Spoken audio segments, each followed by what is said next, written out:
Enchanté, Monsieur Nobody. Enchanté, Monsieur Kiss. Alors nous revoici pour une nouvelle vidéo et cette fois-ci on attaque un sujet lourd.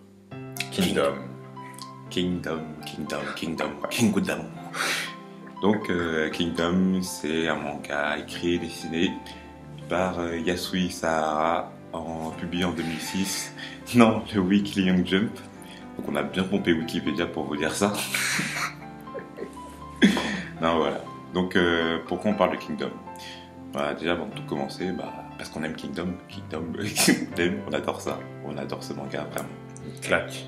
Je pense que c'est la claque de l'année pour nous deux.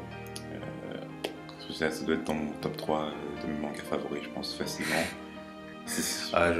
Non mais pour vous dire, j'ai lu 450 chapitres en 3 jours. Pareil. Alors que j'étais en passesse. Pareil, en 4 jours c'était torché. Sincèrement, au départ, je pensais commencer la série comme ça. Et puis jour, nuit. Les chapitres se ça devenait des pauses, puis après ça devenait la journée. Voilà, les chapitres ils s'enchaînaient, et maintenant. Et le plaisir s'enchaînait aussi. Maintenant, à chaque fois qu'on me demande un conseil sur quoi commencer, si on en manque de sensations. Voilà, Kingdom, vraiment. Si vous tombez sur cette vidéo et que vous ne savez pas quoi faire, commencez Kingdom, vraiment. Essayez. Ne soyez pas fermez l'esprit. Ne soyez pas effrayés par les 480 chapitres à lire. Franchement, ça se lit avec un tel plaisir. Mais courez-y. Donc voilà, pour qu'on parle Kingdom, et c'est possible parce qu'on a remarqué qu'il y avait une très mauvaise visibilité du manga, du moins en France. Parce que. Dû au fait qu'il n'est pas édité en France déjà. Voilà. Et dû au fait aussi que l'animé. Voilà. Est à éviter. Non, mais nous, ça nous surprend parce que l'animé est à éviter. Si vous voulez commencer Kingdom, regardez les scans, voilà. Parce que Kingdom n'est pas accessible légalement. Je suis désolé pour vous. Avant que vous alliez au Japon et que vous chopiez les tomes. Mais en France, c'est juste accessible en scan. Donc vous allez trouver facilement. Et qu'est-ce qu'on veut dire? Oui, donc mauvaise visibilité, ça me surprend parce que c'est depuis 2 ans, c'est le 5e manga le plus vendu au Japon. Et enfin, je sais pas, si vous vous intéressez comme l'actualité japonaise et que vous regardez les classements et tout, vous avez dû en entendre parler et pourtant personne n'en parle. Rares sont ceux qui en parlent, mais on commence à voir quand même une émergence de Kingdom et ça fait plaisir. Bon, en tout cas sur YouTube c'est évident. Moi j'ai dû voir maximum je crois 2 chaînes qui en parlaient, qui faisaient des reviews de chapitres, mais sinon, et même sur les présentations de manga et tout. Rien. Donc voilà, c'est une grosse laque et on peut en parler. C'est peut-être le manga sur lequel on voulait parler après la création de la chaîne et on en parle enfin. Et on fera plein de vidéos encore et encore. Là, cette vidéo sera consacrée, comme on l'indique dans le titre, au premier arc du manga. Puis on fera d'autres sur les autres arcs. Et puis on fera une vidéo un peu plus globale sur Kingdom. Exactement. Parce qu'on va faire, nous, ce qu'on a décidé, parce que Kingdom, c'est quand même un gros morceau. 400 combien de chapitres? 480 environ. Oh, voilà. Au moment où on parle. Et c'est un gros morceau et on voulait se replonger quand même dans les différents arcs de l'œuvre avant de faire des reviews de chapitres qu'on soit faire. C'est qu'on va faire des reviews des différents gros arcs du manga. Et à la fin, quand on aura fait tout ça, on va commencer la review des chapitres. En 2018-2019. Donc on ne sait pas quel sera le rythme, mais en tout cas on essaiera de le suivre. Et avant de se plonger dans le vif du sujet, on voudrait quand même remercier, mais profondément, la team Kingudamu qui a fait un travail monstre, mais vraiment monstre sur le manga pour qu'il soit accessible pour nous les Français. Je crois qu'ils ont acheté les tomes eux-mêmes au Japon pour pouvoir les scanner. Ils ont tout traduit, mais tous les 400 et quelques chapitres. Et ils continuent à traduire ceux qui sortent en ce moment. Donc franchement, bravo, vous avez fait un très très bon travail et je vous en remercie encore. On vous en remercie encore. Donc maintenant, on se penche directement dessus, Kingdom. Bon, parlons de l'univers du manga et du contexte. Alors, Kingdom, où ça se passe en Chine et ça se passe en moins 246 avant Jésus-Christ. Donc on est en Chine antique et attention, pas en Chine médiévale. Alors, on se retrouve dans une période assez importante dans la Chine, juste avant l'unification de la Chine, dans la période des royaumes combattants. Alors, on se situe donc dans une période très très guerrière. Mais tout ceci, ça peut assez rebuter les gens, car guerre plus Chine, ça fait peu un assez bon mélange. C'est sûr que déjà, on n'est pas habitué à parler de la Chine dans les différents mangas, et surtout que les sujets, pas médiéval, mais antiques, et les sujets de guerre, c'est c'est pas ce qui intéresse le plus les gens. C'est pour ça que par exemple que c'est aussi difficile d'éditer Kingdom en France en plus du nombre de ces tomes. Ouais. Alors à partir de là, si l'auteur il décide d'aller jusqu'au bout de l'unification de la Chine, sachant que dans le premier chapitre on est en moins 246, sachant que l'unification de la Chine, la fin elle se passe en 221 Jésus-Christ, moins 221 avant Jésus-Christ, soit 25 ans après, on risque d'avoir un manga assez long, ce qu'on comprend dès le début. Et de toute façon, dans une interview, l'auteur il a dit qu'il allait aller à plus de 1000 chapitres. Donc je pense qu'on en a encore. Et puis c'est de la concurrence. Voilà, on en a encore pour longtemps. Donc on va se concentrer sur l'état de Qin, qui est celui qui va initier, vraiment historiquement, l'unification de la Chine. Et pour l'instant, en tout cas dans la première partie du manga qu'on traite, on ne se concentre pas du tout sur les autres royaumes de la Chine. Comme on l'a dit précédemment, Kingdom c'est un manga historique, un manga concentré sur la guerre, et qui dit guerre dit forcément politique, alliance, corruption et trahison. On retrouve cela notamment dans une série qui est un peu trop surcutée, diront certains, cette fameuse série Game of Thrones. Donc ceux qui aiment Game of Thrones retrouveront dans Kingdom tous ces thèmes-là.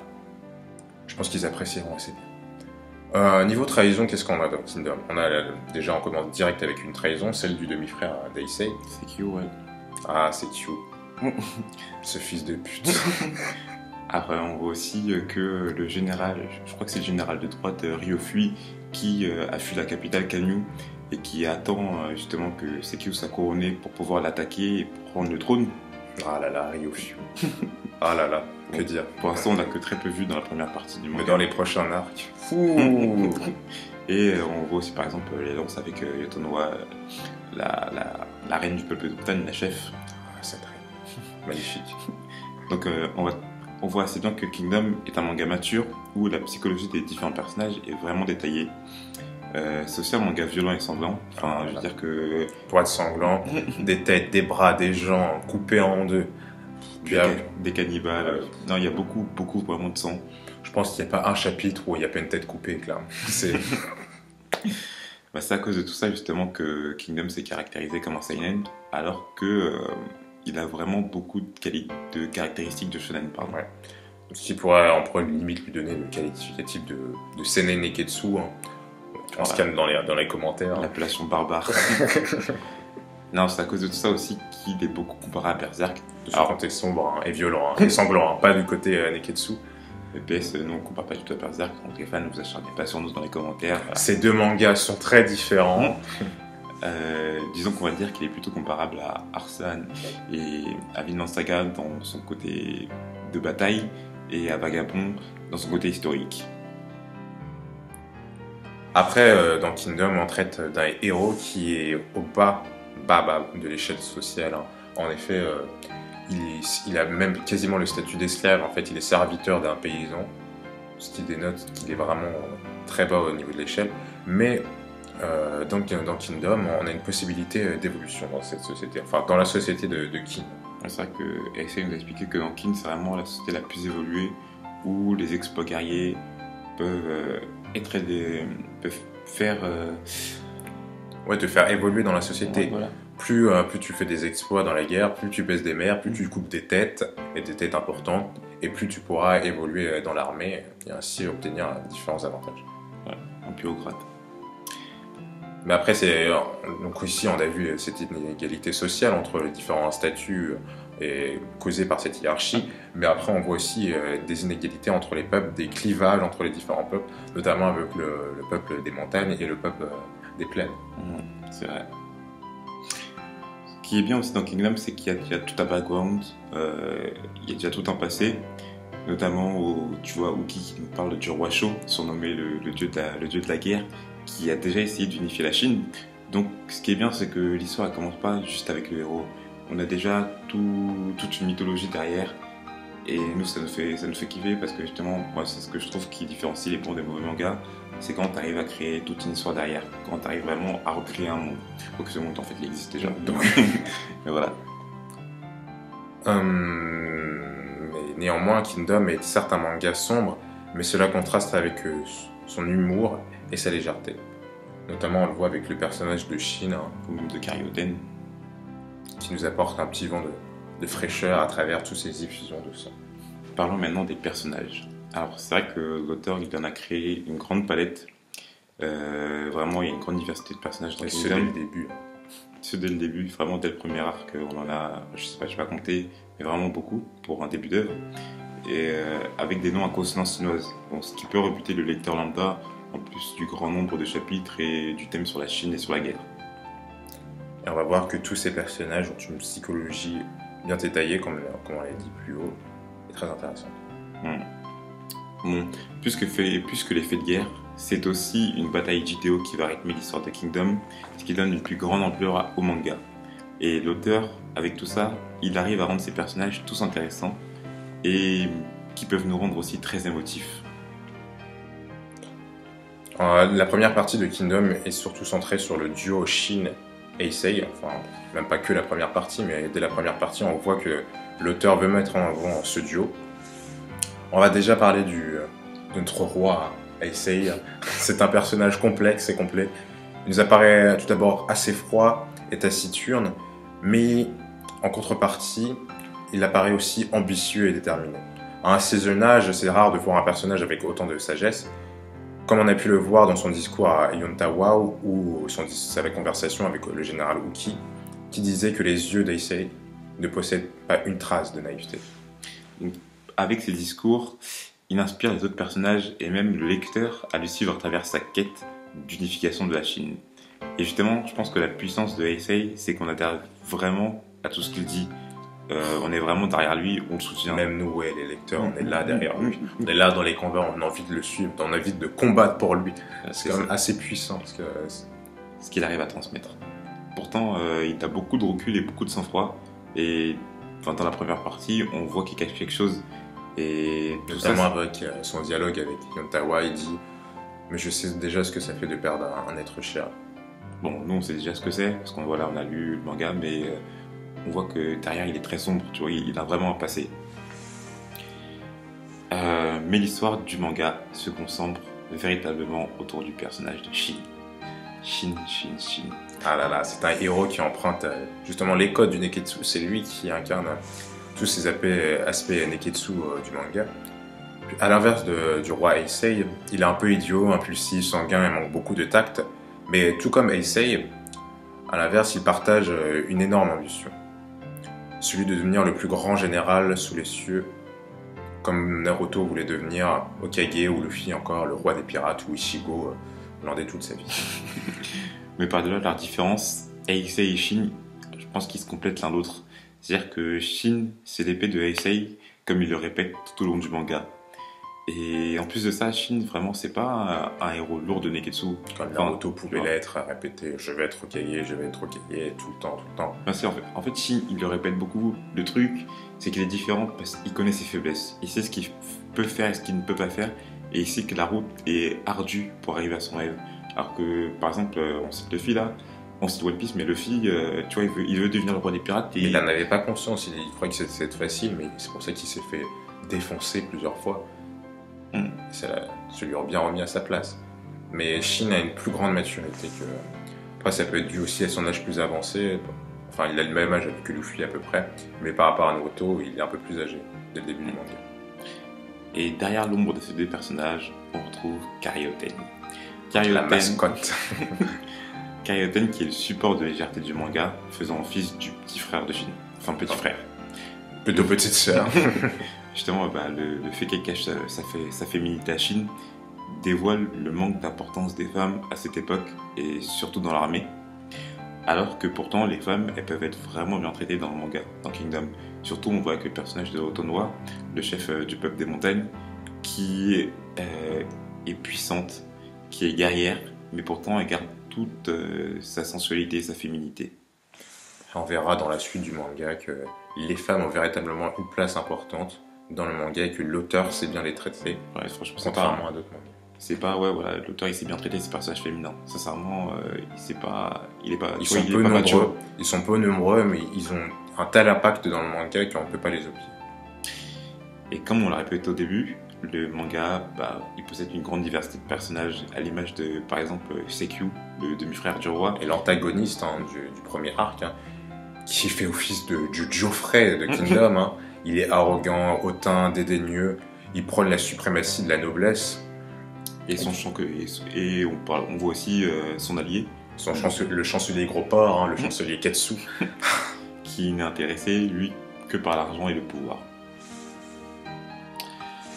Après, on a aussi d'autres personnages secondaires qui gravitent tout autour du duo Aisei et Shin. On a Eki et Shubun-kun, qui donc justement accompagnent le roi, et qui sont vraiment d'une aide essentielle pour les deux protagonistes. Et après, ah là là, qui on a le personnage le plus énigmatique de ces débutants. Et celui qui en impose le plus, je pense, par sa présence, bah, ça reste Uki. Ça reste Uki, qui Ah est là là. développé dès le premier chapitre. Bah, Uki, c'est le charisme, c'est la puissance, c'est la dangerosité, c'est le. Voilà, On sait pas ce qu'il fait, il a fait des choses, on comprend pas ce qu'il veut. Il fait genre qu'il a tué Shubun-kun, alors que non, en fait, il est de leur côté, puis il arrive, en fait, finalement, il est pas de leur côté. On sait pas ce que veut ce personnage. C'est vrai qu'on n'en sait que très peu sur lui, mais par ses quelques interventions, par exemple, quand Shi, l'allié du Sontué Ketsu, lui demande « Qu'est-ce que tu veux, Uki ?» qui répond « Je veux un monde rempli de chair et de sang dansant. » Mais c'est impossible. Avec son petit rire là. Non, Ah là franchement, là. à chacune de ses interventions, il arrive à installer une aura tout autour de lui. L'oiseau colossal de Kin. Attention, dans les prochains arcs, il va s'envoler. Et là là là là. Là, on dit vraiment avec émotion parce que quand on a lu ce qui se passe après, c'est vraiment devenu notre personnage préféré du manga et l'un de nos personnages préférés tout court. C'est vrai que moi personnellement, hein, j'aime pas beaucoup les personnages dont on dit qu'ils sont forts, dont on dit qu'ils sont charismatiques. Mais Mais là, lui, en fait, t'as même pas besoin de lui. mais tu, Tu vois, par exemple, shit, machin, mais par exemple, moi, Barbe Blanche dans One Piece à la fin, je dis pas qu'il m'a saoulé, mais tu vois, à trop présenter qu'il est charismatique, il en perd. Alors qu'Uki, là, il vient de dire quelque chose d'assez grave. Je vais pas forcément le suivre dessus, mais en tout cas, Uki, personnage à suivre. maintenant, on va un peu plus parler du rythme de l'histoire et de son évolution. Il faut savoir que les 50 premiers chapitres de Kingdom, ce qu'on est en train de traiter là, c'est loin d'être notre préféré. C'est même, je pense, entre guillemets, hein, vraiment entre guillemets, la pire partie du manga, dans le sens La où, moins bonne, hein, on peut dire. voilà, on va dire la moins bonne. Parce que je pense qu'à ce moment-là, l'auteur il savait pas comment aborder son histoire. Enfin, Bon, je suis pas d'accord, c'est juste un arc d'intro comme un autre. Forcément, c'est moins bien que les autres parce que les enjeux sont pas aussi grands que ce qui va suivre. Mais ça, c'est un très très bon arc d'introduction. Il est rythmé, tout ça, machin. Après, c'est sûr que ceux qui s'arrêtent au 50 premier tome, premier tome, pardon, au 50 premier chapitre de Kingdom, ont raté clairement quelque chose parce que la suite, ça baisse des mers, mais violent. c'est vrai que moi, les 50 premiers chapitres, ils ont rien à voir avec la suite. Bon, on a très toujours parce que voilà, il faut quand même en parler. Mais Non, mais il y a du très bon dans le début, mais ça reste du début, donc forcément, il y a de la mise en place des trucs, c'est pas forcément hyper palpitant par rapport au reste. Mais ça reste très bon. c'est vrai. Alors, comment commencer? Comment commence Kingdom? Avec un petit chapitre de 60 pages qui est, ma foi, assez traumatisant. C'est ce premier chapitre qui m'a véritablement donné envie de continuer la suite. Parce que moi, je fonctionne souvent, si le premier chapitre me plaît pas, j'ai du mal à suivre après. Hein. Que ça m'a fait pour One Piece. J'ai lu le premier épisode, je me suis dit, c'est quoi cette merde? Mais Kingdom. Alors, on commence avec le duo, hein, le duo d'amis, Iyu et Shin. Ah là là, ces deux-là. En un chapitre, l'auteur a nous démontré une des plus belles amitiés que j'ai pu voir dans un manga. En un chapitre. Hein. Et puis cette amitié se finit de la plus mauvaise des façons. Tragique. On était tout contents, on se disait, ah tiens, ce manga va se centrer sur ces deux personnages-là. On va voir un qui est au palais et un qui essaie de se démerder par ses propres forces. Et ben non, pas du tout. Qu'est-ce qu'on a à la fin? On a Iyu qui arrive devant Shin, à moitié mort. Et là, tu te dis, qu'est-ce qui se passe? Moi, je vous avoue que au départ, j'y ai pas cru. Hein. Moi, je croyais que c'était il y aurait eu un retournement scénaristique. Vous voyez, même quand on voit Aisei dans la cabane, je me suis dit, ça doit être You ou un truc. Enfin, il doit y avoir un truc. L'auteur a instauré de la magie dans son œuvre. L'auteur nous a trollé. En plus, il nous troll bien avec Aisei. En nous montrant qu'il ressemble quasiment à You. En fait, non, on nous a dit, ah bah non, c'est pas du tout. Non, mais en fait, je sais. Oh, franchement, en lisant le premier chapitre, je me suis dit, mais quoi? Qu'est-ce qui s'est passé? Comment tu peux tuer? En fait, enfin, vraiment, quand tu commences l'œuvre, tu crois que. Ah oui, j'avoue, putain, c'est du spoil, ça, en fait. Merde. Qu'est-ce qu'on vient de faire là? Ça veut dire. Bon, si vous avez pas lu Kingdom, ah, puis c'est chaud, en fait. Mais non, c'est pas du spoil. Si, c'est du spoil. On fait la review du premier arc, donc forcément, ils l'ont vu. C'est une review, c'est pas une critique. Ouais, mais si tu parles de l'œuvre. En mode, tu vois, imagine tu tombes sur cette vidéo, tu la regardes. Non, mais on prévient, c'est prévu. Attends, on mettra attention, spoil des premiers chapitres. C'est normal. Ça, on va la garder sur la vidéo. Donc oui. Donc quand Yu meurt, moi j'étais réellement choqué. Enfin, je veux dire, je considère Yu comme un personnage principal et tu le vois mort à la fin du premier chapitre. Mais what the fuck? Tu veux vraiment la garder en plus. Ah là là. Non, mais un bon gros énorme chapitre quand même. Qui vraiment nous introduit bien dans la violence de ce que va suivre, de ce qu'est Kingdom. Aucun personnage n'est à l'abri de mourir. Ça, c'est pas du spoil, mais un peu quand même, donc méfiez-vous. Et franchement, après ça s'enchaîne assez vite, hein. Tout s'enchaîne très vite après ce premier chapitre. On entre directement dans l'action, on rencontre directement le roi, puis après on apprend toute cette histoire de corruption, et on voit que Shin est embarqué véritablement dans une histoire qui le surpasse, mais qui va l'aider dans son processus, dans son ambition. Et ça, l'auteur s'est assez bien géré à ce début-là. C'est que tout va vite, mais vite et bien. Paradoxalement, je dis que c'était une des parties, je pense que la moins bonne partie de l'œuvre, mais je trouve que c'est une des meilleures intros de tout le manga que j'ai lu. Hein. Vraiment, cette intro est géniale. C'est vraiment génial. Non, mais rien qu'avec le premier chapitre, là, t'es obligé d'accrocher. C'est ça qui est bien. Si t'arrives au bout du premier chapitre, et tu arriveras au bout du premier chapitre, parce que, je le répète encore, l'amitié Shin est assez belle à lire. Et quand tu arrives à la fin du premier chapitre, tu vois Kyo qui est en train de venir mourant, tu dis qu'est-ce qui se passe, donc forcément tu vas vouloir suivre, tu vas vouloir lire les prochains chapitres. Et après, c'est un processus, à chaque fois c'est la même chose. À chaque fois, l'auteur te tient en haleine à chaque chapitre. Il a très très bien su gérer vraiment ce début d'arc. Ce qui est bien avec Kingdom, c'est que c'est pas cyclique, dans le sens où il n'y a rien de répétitif. Enfin, je veux dire, l'histoire, elle est linéaire, il se passe quelque chose, cause, conséquence, Ce qui veut dire que tous les actes posés par le personnage auront une conséquence sur la suite. Tu vois ce que je veux dire? Oui, mais linéaire, pas dans le mauvais sens. Hein. Il y a des bons rebondissements qui sont réfléchis, vous le verrez dans la suite de Kingdom, si vous ne l'avez pas encore lu, ce qui n'est pas bien. Hein. Mais vous le verrez, l'auteur sait encore aujourd'hui à ne pas trop se répéter, hein, même si on reste sur le même schéma de combat, de guerre, de conflit. Mais il y a de la nouveauté à chaque fois, et ce aussi grâce au personnage qu'il sait faire vivre véritablement. Il y a du suspense, de l'action, de la tension, de l'intrigue. Et puis les personnages respirent le charisme, tous les personnages respirent le charisme, comme on l'a vu au début avec le duo principal, avec le duo des protagonistes, avec le roi et Shin, et avec le personnage Juki. On voit véritablement que ce début est très intéressant et il pose des trucs qui vont être très très bien développés par la suite. Et du coup, justement, à ce moment-là, à partir du début, on a envie de se dire, ouais, mais comment il va conquérir la Chine? Comment il va l'unifier?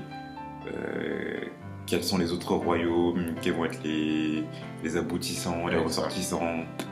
Ouais, parce qu'on plonge dans un truc énorme aussi. Là, on dit, on va raconter l'histoire de l'unification de la Chine. C'est quand même assez ouf. On voit la Chine, on voit sa grandeur, on voit le temps que ça a mis. On se demande comment l'auteur va réussir à nous retranscrire ça d'une bonne manière. Et il y arrive. Donc on espère que cette première vidéo sur Kingdom vous aura plu. On a pris beaucoup de plaisir à la faire et beaucoup de plaisir déjà à en parler. Parce que moi, je vous avoue, personnellement, Kingdom, c'est un trop gros morceau. Il continue à raconter sa vie. C'est pour ça qu'on a des vidéos de 40 minutes. C'est que les gens ne visionnent que 2 secondes à chaque fois. C'est assez dramatique. Non, voilà, je respecte beaucoup l'œuvre et c'est c'est avec un grand respect que je vous en parle, quoi. De même. Je m'arrêterai là. Alors, comme d'habitude, hein, on vous conseille de nous suivre sur les réseaux sociaux, Facebook, Twitter, surtout sur Twitter, on est pas mal actif, ou il est pas mal actif, hein, c'est lui qui gère le compte plus que moi. Et puis aussi d'interagir dans les commentaires et de faire partager votre amour pour Kingdom, car je sais que vous aimez Kingdom et je sais que vous aimerez Kingdom. Et ça, c'est important. Allez partager avec nous. Et sur ce, moi je vous dis tchuss.